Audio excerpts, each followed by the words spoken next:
et que ce n'est pas centralisé. Vous n'avez pas une ressource centrale où aller chercher et voir où je peux aller pour l'arabe. Je vous en ai cité, quand vous téléchargerez d'Internet la présentation longue, c'est un PDF, vous avez tous les liens cliquables, il y a une dizaine de ressources pour l'arabe, vous cliquez dessus et vous allez arriver, et à partir de là, vous allez en trouver d'autres. Donc, première condition pour le traducteur, c'est de créer son réseau professionnel. Et pour créer son réseau professionnel, il faut aller sur une place de marché.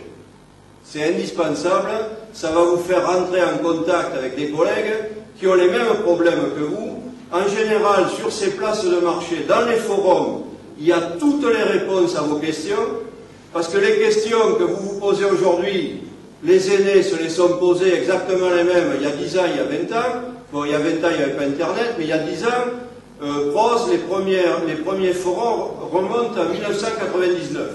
Donc vous avez 10 ans d'archives avec les réponses à toutes vos questions. C'est accessible, gratuit, il suffit d'aller voir. Les 7 axes principaux de pourquoi participer à une place de marché: le réseau, l'accompagnement, parce que ça va vous guider en donnant des réponses à vos questions, la terminologie. Vous avez des secteurs à part où vous posez une question et on vous répond.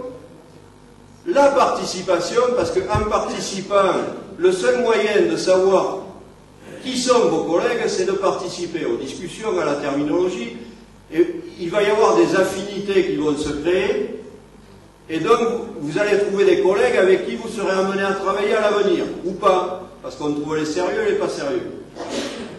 Ça vous donne une visibilité, parce que sur chaque place de marché, vous avez la possibilité de créer votre profil, et en fonction de la façon dont vous allez le créer, les gens qui vont venir dessus auront envie ou pas de travailler avec vous.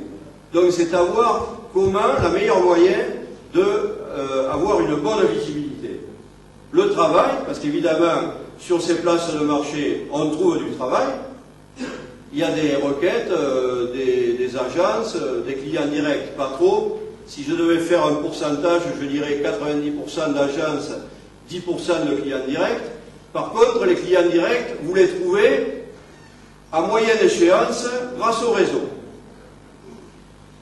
Et le dernier point, surtout avec PROS, c'est l'extension du virtuel au réel.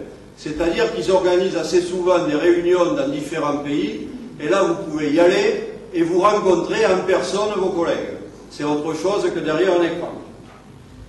Bon, là je vous ai listé les 20 places de marché, il y en a 20, il y en a même pas 20, enfin, si, il y en a 21, mais on verra après. Les 20 places de marché, vous les trouverez, ça c'est en trafic. Donc en trafic, c'est-à-dire 80 000 visiteurs jour, PROS, qui est loin devant les autres. J'ai été modérateur sur PROS pendant 2 ans, donc je connais très bien la place de marché de l'intérieur.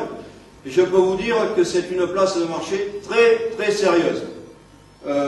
Translators Café aussi, il y en a. Si PROS ne vous convient pas, vous en essayez une autre. Vous en trouverez 10. Alors voilà, la 21e, Google. Alors Google, de la même façon qu'il y a la traduction avant Internet et après Internet, il y a la traduction avant Google et la traduction après Google. Dorothy en a parlé déjà. Dans sa présentation, elle a donné une définition de Google qui dit la traduction automatique, c'est là où les traducteurs humains n'interviennent pas. Avec le centre de traduction de Google, ça a déjà été mis en ligne et puis ils l'ont caché. Ils l'ont mis en bêta, c'est-à-dire que c'est accessible uniquement aux testeurs. Mais ça existe déjà. À partir du moment où ils vont ouvrir le centre, ça va être une révolution énorme au niveau des usages. Parce que PROS, qui est la première place de marché, vous avez en gros 2 millions de visiteurs moins. Google, vous avez 4 milliards de visiteurs moins sur toutes les propriétés Google. À partir du moment où ils vont mettre le centre à disposition de tous, que va faire Google? Ça va être une place de marché il va vous mettre à disposition ces outils, donc traduction automatique, tout ce que vous voulez, les glossaires, et vous allez travailler, votre poste de travail, ça sera Google. Et vous allez vous mettre directement en rapport avec les clients.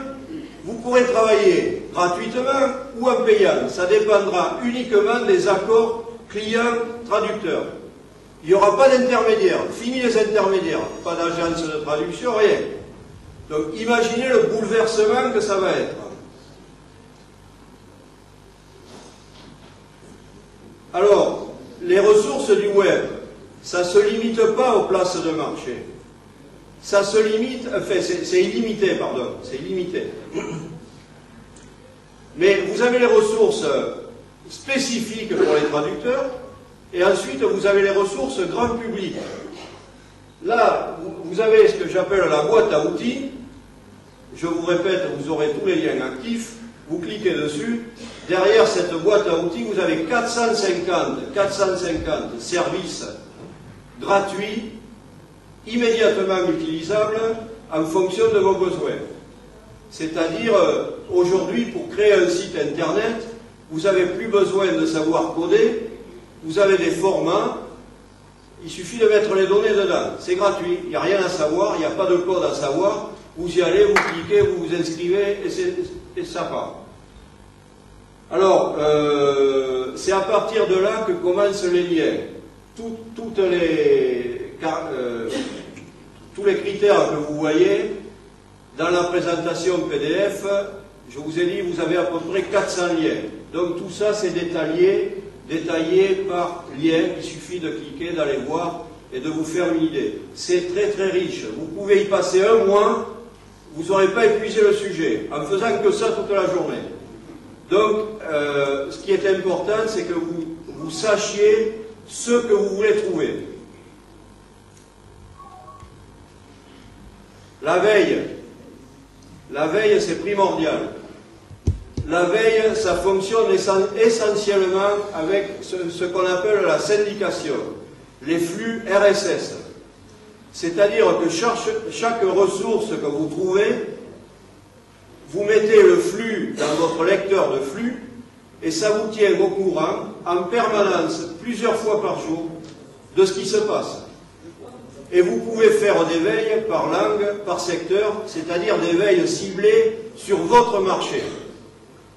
Chacun définit, délimite son marché et fait une veille spécifique sur son marché. C'est gratuit, c'est hyper simple. Il faut le faire. La syntaxe moteur.